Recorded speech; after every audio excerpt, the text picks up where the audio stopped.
오늘 함께 읽으실 말씀은 사도행전 4장 1절부터 12절까지의 말씀입니다.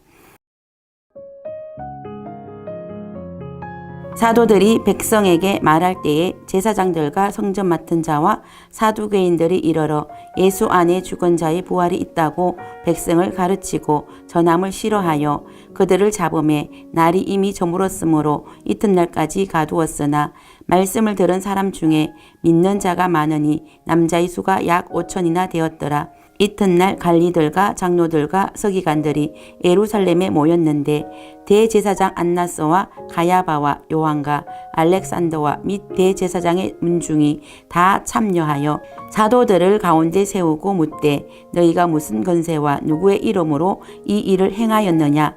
이에 베드로가 성령이 충만하여 이르되 백성의 관리들과 장로들아 만일 병자에게 행한 착한 일에 대하여 이 사람이 어떻게 구원을 받았느냐고 오늘 우리에게 질문한다면 너희와 모든 이스라엘 백성들은 알라. 너희가 십자가에 못 박고 하나님이 죽은 자 가운데서 살리신 나사렛 예수 그리스도의 이름으로 이 사람이 건강하게 되어 너희 앞에 섰느니라. 이 예수는 너희 건축자들의 버린 돌로서 집 모퉁이의 머릿돌이 되었느니라. 다른 이로서는 구원을 받을 수 없나니 천하 사람 중에 구원을 받을 만한 다른 이름을 우리에게 주신 일이 없음이라 하였더라. 아멘. 샬롬. 오늘도 말씀을 통해 하나님께 더 가까이 나아가는 하루 되시기를 축복합니다.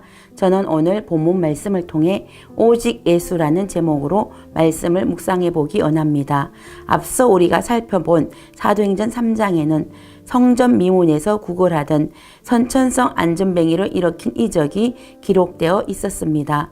본문은 이 이적에 놀라 몰려든 백성들에게 베드로가 설교하는 장면이 이어지고 있습니다.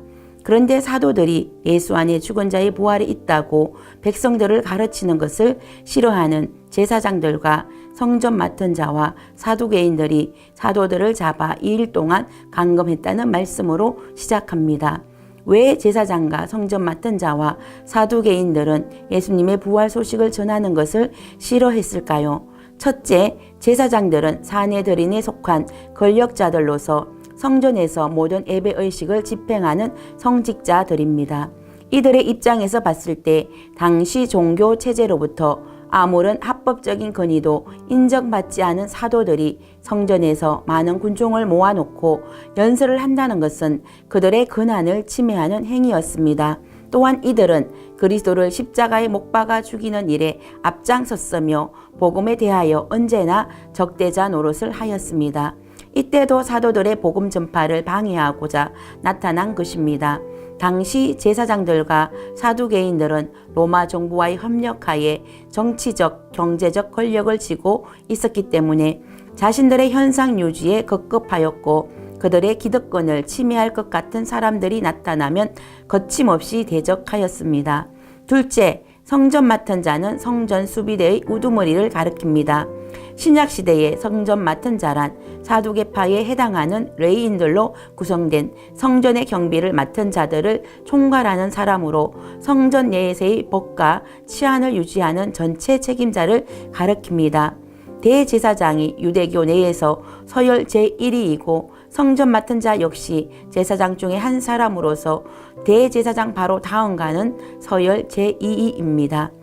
성전 맡은 자는 성전 경비를 맡고 있었으므로 사도들이 많은 사람들을 모아놓고 성전에서 자신들의 신앙 내용과는 맞지 않는 설교를 하는 행위가 자신의 경비 업무 태만을 그대로 드러내는 일이었으므로 직접 현장까지 나와 예수님의 부활 소식을 전하는 것을 싫어했고 단속했습니다.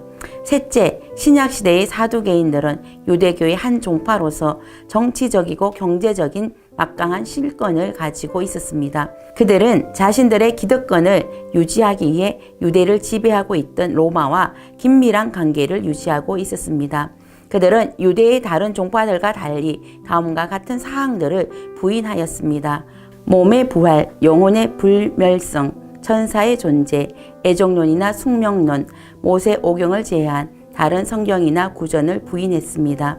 뿐만 아니라 사두개인들은 인격적 메시아의 출현을 부정하였습니다. 따라서 예수님이 메시아임을 주장하는 사도들의 말을 묵과할 수 없었습니다. 특히 본서의 저자인 누가는 유대의 또 다른 종파인 바리새인들보다는 이 사두개파를 기독교를 핍박한 대표적인 종파로 보았습니다. 결국 본문에 등장하는 제사장들이나 성전 맡은 자나 사두개인들은 같은 제사장 계열의 사람들입니다. 각기 맡고 있던 직무만이 다를 뿐 당시 유대 종교 지도자들로서 로마인들과 결탁하여 수많은 이권과 재물을 챙기는 등 엄청난 기득권을 누리고 있는 계층이었습니다. 따라서 그들은 사도들에 의해 기존 종교와 사회 질서가 무너지는 것을 결코 원치 않았으며 이를 묵과할 수 없었습니다. 결국 그들은 사도들을 눈에 가시 같은 존재로 여기고 제거하려는 손길을 뻗쳤던 것입니다. 그리하여 그들은 사도들을 잡아 2일 동안 감금시켰습니다. 그리고 사내들인의 재판에 해부시켰습니다. 이들은 사도들이 누구의 이름으로 무슨 권세로 이 일을 행하였는지 신문했습니다. 누구의 이름으로 라는 말은 어떤 사람의 권위를 배경으로 이런 기적을 행했는지를 신문하는 것입니다. 이때 베드로는 성령이 충만하여 만일 병자에게 행한 착한 일에 대하여 이 사람이 어떻게 구원을 받았느냐고 오늘 우리에게 질문한다면 너희와 모든 이스라엘 백성들은 알라. 너희가 십자가에 못 박고 하나님이 죽은 자 가운데서 살리신 나사렛 예수 그리스도의 이름으로 이 사람이 건강하게 되어 너희 앞에 섰느니라 라고 부활하신 예수님을 증거했습니다. 사도 바울 역시 그리스도인들을 핍박할 목적으로 다메섹으로 가다가 부활하신 주님을 만난 후에 그는 그의 생애 동안 한 번도 주님을 배반하지 않았습니다.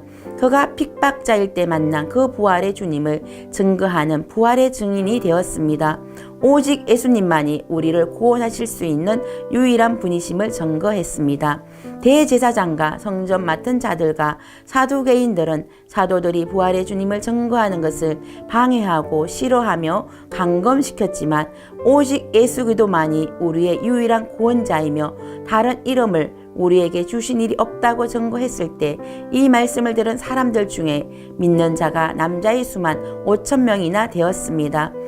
우리의 유일한 구원자 오직 예수에 대하여 기득권을 쥐고 있었던 사람들은 사도들의 사역을 방해하고 감금시켰지만 많은 백성들은 예수 그리스도를 믿고 구원받아 하나님의 백성이 되었습니다.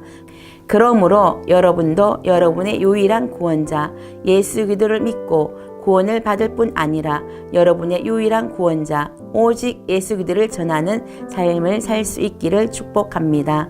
기도하겠습니다. 우리의 유일한 구원자 되시는 예수 그리스도를 찬양합니다. 날마다 부활의 주님을 증거하고 다른 이로서는 구원을 받을 수 없다는 이 진리를 전파하는 삶을 살게 하옵소서. 예수님의 이름으로 기도드립니다. 아멘.